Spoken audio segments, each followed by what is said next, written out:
Hello, and welcome back to Neshoba News. After 2 weeks off, we are finally back to bring you the news that you've been waiting for. This week we have a fantastically short broadcast for you to start off the spring. As most of you know, spring sports began this week. Good luck to everyone playing. We can't wait to see everything in store for the Wolves in 2022. Man, I can't wait to get back on the field and play baseball again. Me too, Salmon. But for now, let's throw it to Neshoba Top Gear.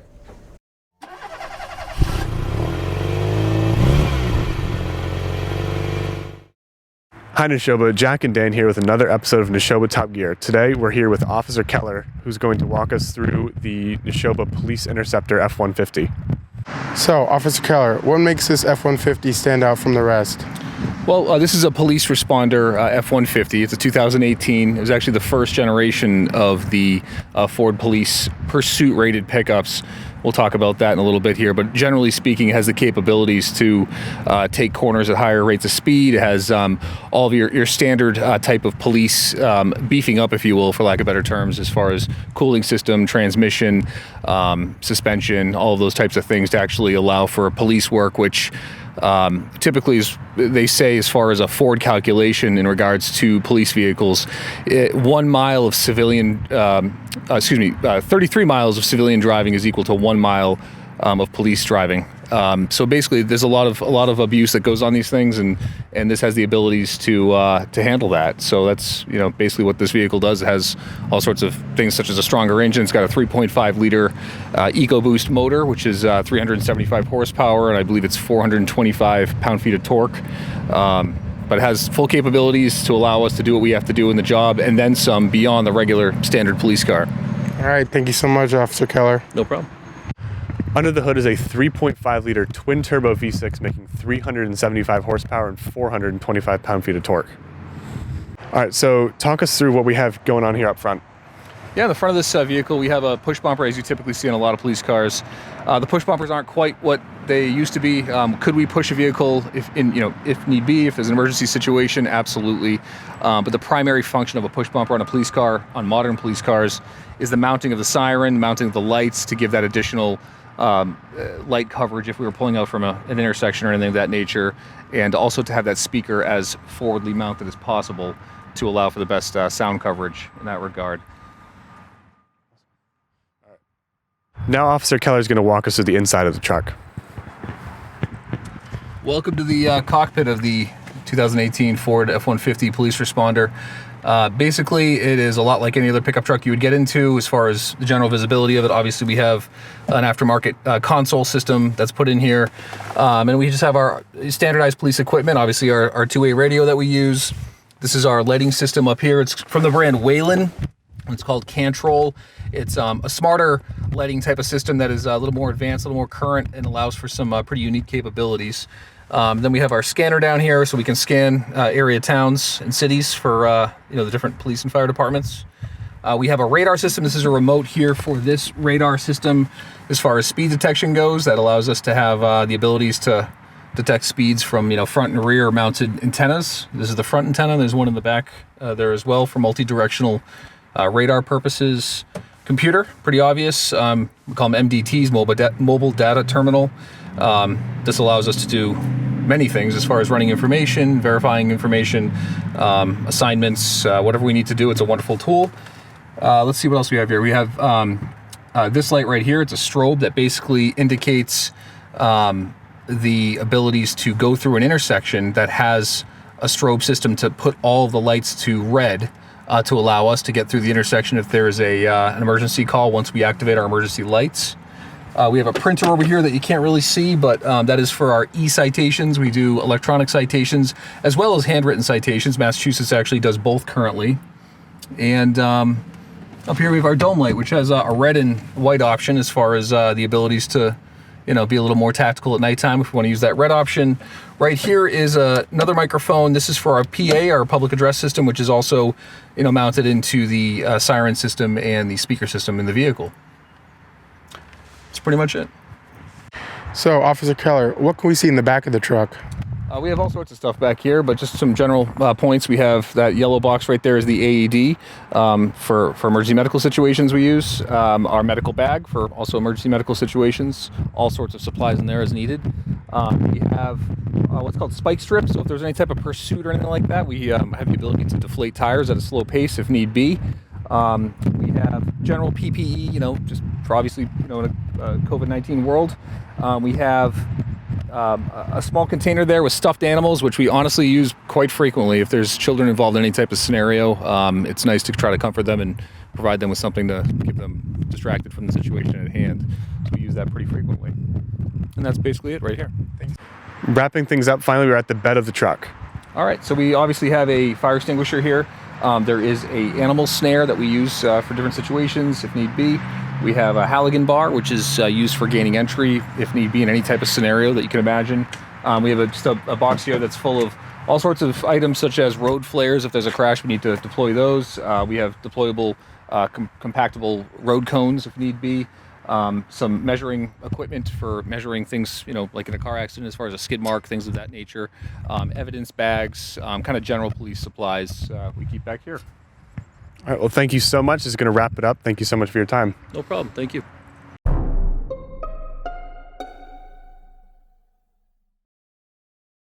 Hi, I'm Michael Sutt, and welcome to Question of the Week. And I'm joined here today by Mr. A. And this week's Question of the Week is, what's your favorite soda? Oh, Diet Sprite, for sure. Ooh. Yeah. Diet Sprite, and I like the white Diet Pepsi, too, the caffeine-free one. Ooh. And sometimes, if I'm feeling crazy, the Diet 7-Up. Oh, man, I love 7-Up. Great Those are drink. The top three right there. Thank you very much, Mr. A. Thank you. So, you guys hit me with a question I love, so thank you. Me too. God bless soda. Thank you. Hi, I'm here with Tessa Smith. Max. Jonathan Rocco. And our question this week is, what's your favorite soda? I like Dr. Pepper. That's a great choice. Me too. Gonna have to go with the same answer. Dr. Pepper's good. Solid. Actually, yeah, Dr. Pepper's pretty good. The Dr. Pepper crew here. It's my favorite too. Hi, I'm with Casey. and Emma. and our question this week is, what is your favorite soda? Sprite. Root beer. What was that face for? Sprite tastes like TV static. McDonald's Sprite. I like root beer. Root beer. It's the best. Root beer. Thank you. Hi, I'm Michael Sutt, and welcome to Question of the Week. This week's question is, what's your favorite soda? Dr. Pepper. Good choice. Hi, I'm Michael Sutt, and this is... Off the pool. And the question of the week this week is, what's your favorite soda? Sprite. Good answer. Thank you very much. No problem. Hi, I'm Michael Sutt, and I'm joined here today by... Mr. Sakalarian. And the question of the week this week is, what's your favorite soda? What's my favorite soda? I have to go with Canada Dry sugar-free ginger ale. But I'm old, so. Tell us about your choice. Thank you very much for joining us. Thank you for joining us this week. And now to Abby and Grace.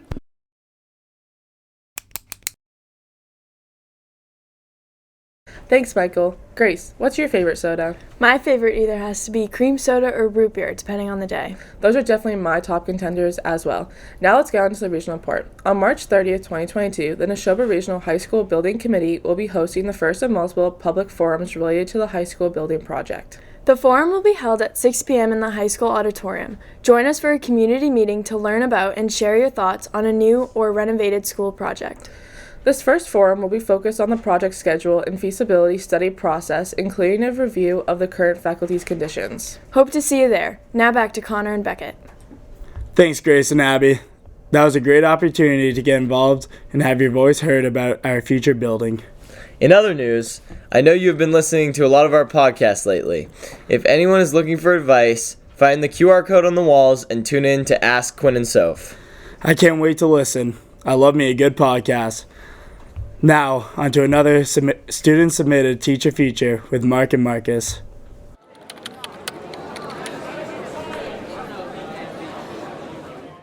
Hey Neshoba, Marcus and Mark here to give you this week's teacher feature. This week's nomination goes to Miss Bradley.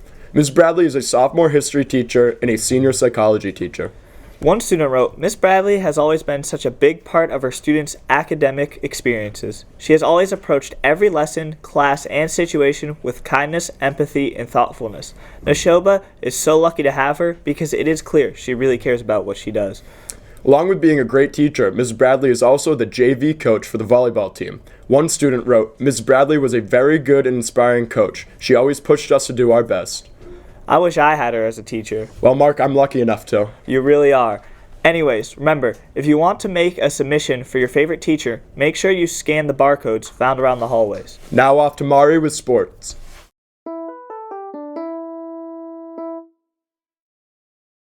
Winter sports season came to an amazing close with the girls hockey team combined with Algonquin winning their championship at TD Garden. Congratulations on this amazing victory. If you're interested in spring sports, this week is the perfect time to get started. To everyone who tried out for a spring sport, best of luck. Some of the first games to see are starting this upcoming week in March. Hope to see you there.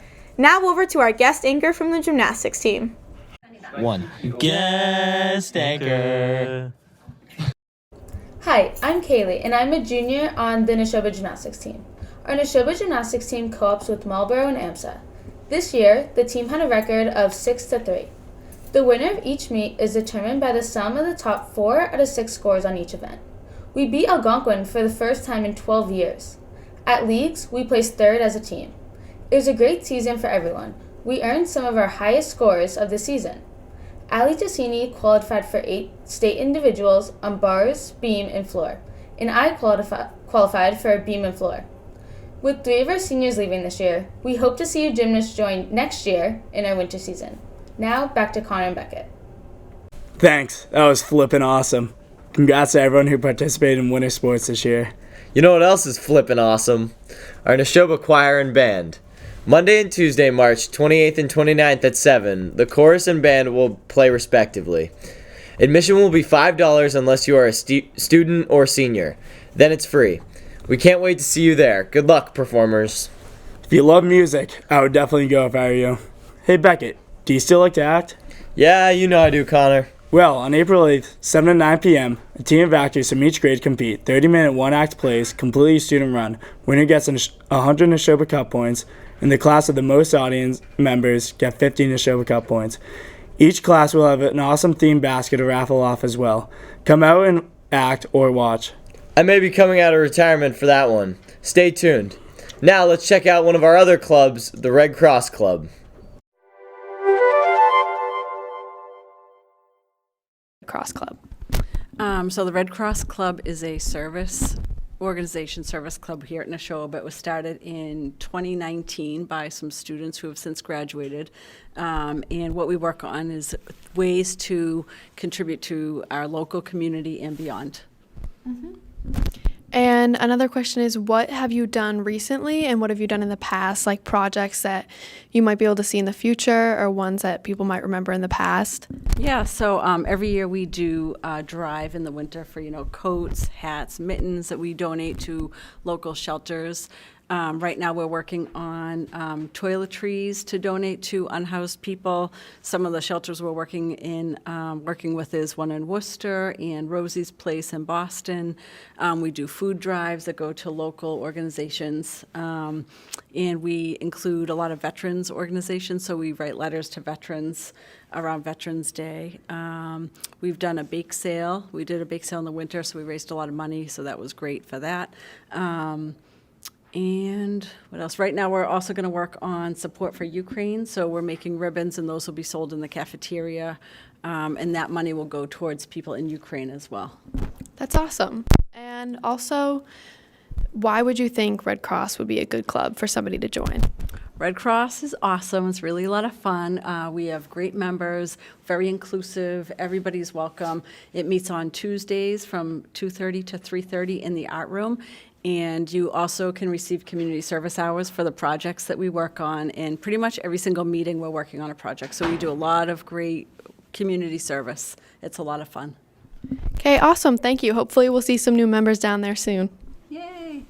That's all for today, Neshoba. Make sure to check out some spring sporting events and support the school. We'll see you next week, Neshoba. Be kind and work hard. Pack out.